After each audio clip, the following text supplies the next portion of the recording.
ಇನ್ನು ಬಿಹಾರದಲ್ಲಿ ಎನ್ಡಿಎ ಮೈತ್ರಿಕೂಟ ಎರಡನೇ ಬಾರಿಗೆ ಐತಿಹಾಸಿಕ ಗೆಲುವನ್ನು ಸಾಧಿಸಿದೆ. ಬರೋಬ್ಬರಿ 202 ಕ್ಷೇತ್ರಗಳಲ್ಲಿ ಗೆಲ್ಲುವ ಮೂಲಕ ಇಂಡಿಯಾ ಕೂಟದ ನಾಯಕರಿಗೆ ಆಘಾತ ಕೊಟ್ಟಿದ್ದಾರೆ. ಇದೀಗ ಜೆಡಿಯು ಬಿಜೆಪಿ ನೇತೃತ್ವದ ಎನ್ಡಿಎ ಸರ್ಕಾರ ರಚನೆಗೆ ಎಲ್ಲ ಸಿದ್ಧತೆಗಳಾಗ್ತಾ ಇದೆ. ಆದರೆ ಸಿಎಂ ಯಾರು ಅನ್ನೋ ಪ್ರಶ್ನೆ ಭಾರಿ ಚರ್ಚೆ ಹುಟ್ಟುಹಾಕಿದೆ.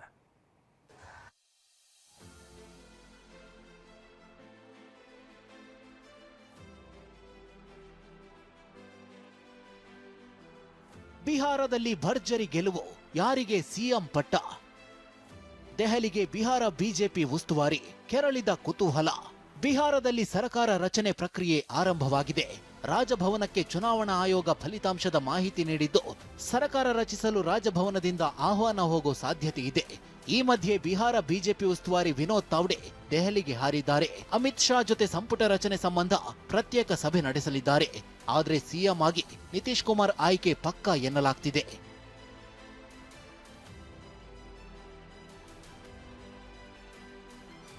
ಇನ್ನು ಈ ಬಾರಿಯ ಚುನಾವಣೆಯಲ್ಲಿ ಜೆಡಿಯುಗೆ ಹೋಲಿಸಿದ್ರೆ ಬಿಜೆಪಿ 4 ಹೆಚ್ಚಿನ ಸ್ಥಾನಗಳಲ್ಲಿ ಗೆದ್ದಿದೆ.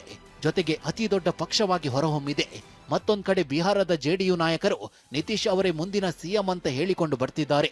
ಎಲ್ಜೆಪಿ ಪಕ್ಷದ ಚಿರಾಗ್ ಪಾಸ್ವಾನ್ ಸಿಎಂ ನಿತೀಶ್ ಕುಮಾರ್ ನಿವಾಸಕ್ಕೆ ಭೇಟಿ ಕೊಟ್ಟು ನಿತೀಶ್ ಬೆನ್ನಿಗೆ ನಿಂತಿದ್ದಾರೆ. मैं ये मानूंगा कि एक बार फिर मौजूदा मुख्यमंत्री नीतीश कुमार जी ही हमारे गठबंधन के विधायक, हमारे गठबंधन के नेता के तौर पर मुख्यमंत्री की भूमिका का निर्वहन करने का काम करेंगे. ಆದರೆ ಬಿಹಾರದಲ್ಲಿ ಮಹಾರಾಷ್ಟ್ರ ಮಾಡೆಲ್ ಬರುತ್ತಾ ಅನ್ನೋದು ಕೂಡ ಕುತೂಹಲ ಕೆರಳಿಸಿದೆ. 2024ರಲ್ಲಿ ಮಹಾರಾಷ್ಟ್ರ ಚುನಾವಣೆಯಲ್ಲಿ ಬಿಜೆಪಿ ಅತಿ ದೊಡ್ಡ ಪಕ್ಷವಾಗಿ ಹೊರಹೊಮ್ಮಿತ್ತು. ಶಿವಸೇನೆಯ ಸಿಎಂ ಏಕನಾಥ್ ಶಿಂದೆ ಜೊತೆಯಾಗಿ ಸ್ಪರ್ಧಿಸಿದ್ರು. ಗೆದ್ದ ಬಳಿಕ ಹೆಚ್ಚು ಸ್ಥಾನ ಪಡೆದಿದ್ದಕ್ಕೆ ದೇವೇಂದ್ರ ಫಡ್ನವೀಸ್ರನ್ನ ಸಿಎಂ ಮಾಡಲಾಗಿತ್ತು. ಏಕನಾಥ್ ಶಿಂದೆರನ್ನ ಡಿಸಿಎಂ ಮಾಡಲಾಯಿತು. ಇದೇ ಮಾದರಿ ಬಿಹಾರದಲ್ಲೂ ಆಗುತ್ತಾ ಅನ್ನೋ ಚರ್ಚೆಯೂ ನಡೆಯುತ್ತಿದೆ. ಇಲ್ಲವಾದ್ರೆ 1-2 ವರ್ಷ ನಿತೀಶ್ ಅವರನ್ನೇ ಸಿಎಂ ಆಗಿ ಮುಂದುವರಿಸುವ ಸಾಧ್ಯತೆ ಇದ್ದು ಬಳಿಕ ಬದಲು ಮಾಡಬಹುದು ಎನ್ನಲಾಗಿದೆ. ಅಥವಾ ನಿತೀಶ್ ಸೂಚಿಸೋ ವ್ಯಕ್ತಿಯನ್ನೇ ಸಿಎಂ ಮಾಡಬಹುದು ಎನ್ನಲಾಗ್ತಿದೆ.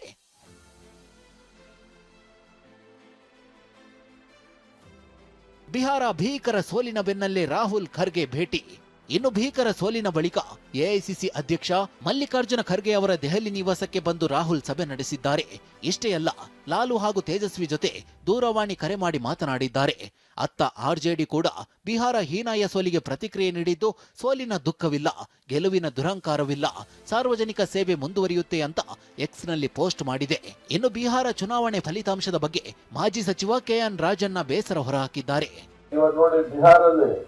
ಗೆಲ್ಸಿರೋದು ಯಾರಪ್ಪ ಅಂದ್ರೆ ಅವರ ಹೆಣ್ಮಕ್ಳು, ಮಹಿಳೆಯರು ಏನಿದ್ದಾರೆ ಅವ್ರಿಗೆ ನಮ್ಮ ಸರ್ಕಾರದಲ್ಲಿ ಒಂದಷ್ಟು ಬೆನಿಫಿಟ್ಸ್ ಯಾರಿಗೂ ಕೊಟ್ಟಿಲ್ಲ.